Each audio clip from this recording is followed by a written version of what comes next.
नक्कीच वाळूयात, जबरदस्त.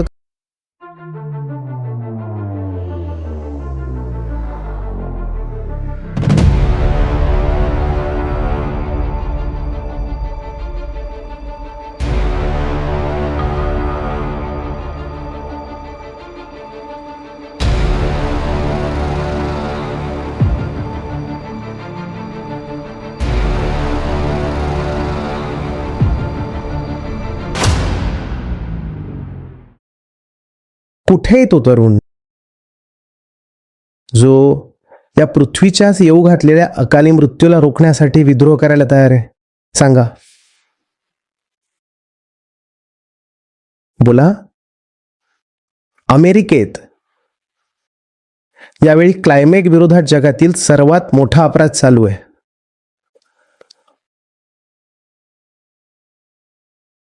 Oil, gas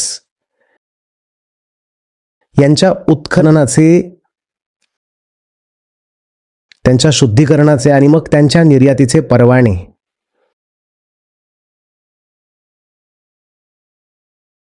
वेगाने मंजूर केले जात आहेत. म्हणजे वेगवान गतीने. जीवाश्म इंधनही काढलं जाईल, त्यावर प्रक्रियाही केली जाईल, निर्यातही केलं जाईल. आणि ही सगळी माहिती जनतेपर्यंत पोहोचू नये यासाठी जेवढे माहिती देणारे उपक्रम होते, काहींचा निधी रोखला जातोय, तर काहींवर बंदी घातली जाते. करतायत का तरुण कोणती क्रांती? करतायत. कोणती क्रांती दिसून येत नाहीये. क्रांत्या हव्या आहेत, पण योग्य मुद्द्यांसाठी हव्या आहेत, सखोल मुद्द्यांसाठी हव्या आहेत.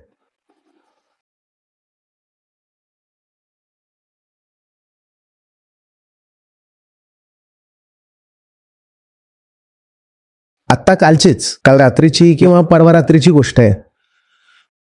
तो जो फ्लायओव्हर आहे नोएडामध्ये, जो सेक्टर 18 वरून फोर्टच्या दिशेने जातो, त्यावर एक गाडी जळत होती. कोणी पाहिलं होतं का? रात्री 11च्या आसपासची वेळ असेल आणि जळत होती, भयंकर जळत होती. अशा प्रकारे जळत होती की गाडीचा मेक किंवा मॉडेल काहीच कळत नव्हतं. एवढी ती आगीच्या ज्वाळांनी विडलेली होती, काहीच कळत नव्हतं कुठली गाडी येते लांबून. आणि ट्रॅफिक जाम झाली होती, ट्रॅफिक जाम लागला होता. आणि त्या बाजूला मी पोहोचेपर्यंत फायर ब्रिगेड आलं होतं, ते तिच्यावर पाणी टाकत होते. पण तरी तिथे ट्रॅफिक जाम का झाला होता? नाही, पाहत नव्हते, गाड्यांवर उभे राहून बनवत होते. डिवायडर आहे, डिवायडरच्या त्या पलीकडे गाडी जळते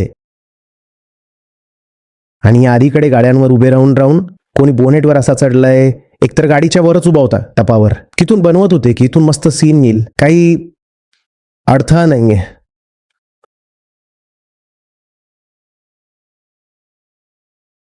आणि त्याच्या मागे लावा सनसनाटी संगीत आणि त्याला अपलोड करा. व्ह्यूज मिळवा, लाईक्स मिळवा, जे काही त्यातून नंतर मिळत असेल. राग चांगला आहे. आपल्याला हवी आहे तारुण्याची बेफिक्री. आपल्याला हवंय सळसळतं रक्त, योग्य उद्दिष्टासाठी.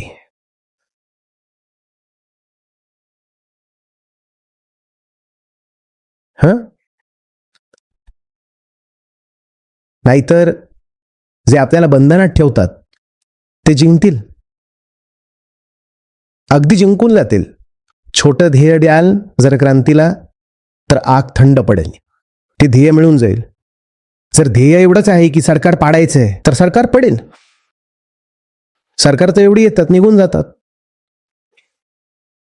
जर ध्येय एवढंच आहे की एखादा नियम बनवलाय, तो नियम मागे घेतला पाहिजे, तर तो नियम मागे घेतलाच जाईल. परिस्थिती मात्र बदलणार नाही पूर्णपणे. अंतर्गत स्वातंत्र्य हवंय. आणि त्याचा अर्थ असा होतो की मला माहीत असलं पाहिजे माझ्या मनावर ताबा कोणी मिळवलाय. मला माहीत असावं की मी स्वतःवर कोणालाही स्वार होऊ देणार नाही. इथं जो तुमच्यावर स्वार होतो ना, तो ताकद दाखवून आणि घाबरवूनच स्वार होतो, असं नाही. तो भुलवूनही स्वार होतो. तो भरकटवून भ्रमित करूनही स्वार होतो. हे असतं अंतर्गत स्वातंत्र्य. बारकाईनं पाहणं की कोण अंतर्गत पातळीवर माझ्यावर स्वार आहे, कोण स्वार होऊन बसलंय माझ्या विचारांवर, माझ्या समजुतींवर, कुठून येत आहेत माझ्या धारणा, माझे संस्कार. त्याला बारकाईने पाहणं. आणि बारकाईने पाहण्यातच बेड्या वितळू लागतात. आपल्या नजरेत आग असते.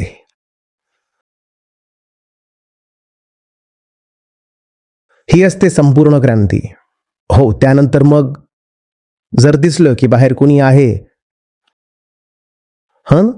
जो अजूनही साखादंड घेऊन उभा आहे, मग बाहेरही बिला त्याच्याशी. पण अंतर्गत पातळीवर अजूनही गुलाम आहात. आणि बाहेर बंदुका, तलवारी, मशाली, तर गोष्ट बनणार नाही.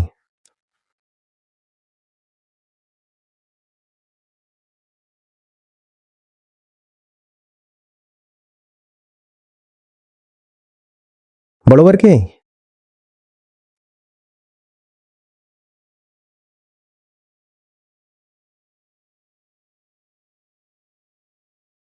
छोट्या गोष्टीसाठी गोंधळ घालाल तर छोटी गोष्ट तुम्हाला दिली जाईल. गोंधळ संपला. तुम्हाला आनंद होईल की याच उद्देशानं जे आमचं स्वतःचं ॲप आहे, ज्यामध्ये आमचे गीता आणि बाकी सगळे कार्यक्रम चालतात, इथे बुद्ध आहेत, गीता आहेत, उपनिषद आहेत, अष्टावक्र आहेत. हे मला मिळालं, माझं आयुष्य बदललं. हे तुम्हाला मिळतील, तुमचंही आयुष्य बदलेल. खरं विचाराल तर म्हणजे लाखो नाही तर किमान हजारो आयुष्य तरी आहे जी पूर्णपणे बदललेली आहेत. 2 लाखांपेक्षा जास्त गीता विद्यार्थ्यांसोबत सहभागी व्हा. आचार्य प्रशांत ॲपवर पहिला महिना पूर्णपणे फ्री.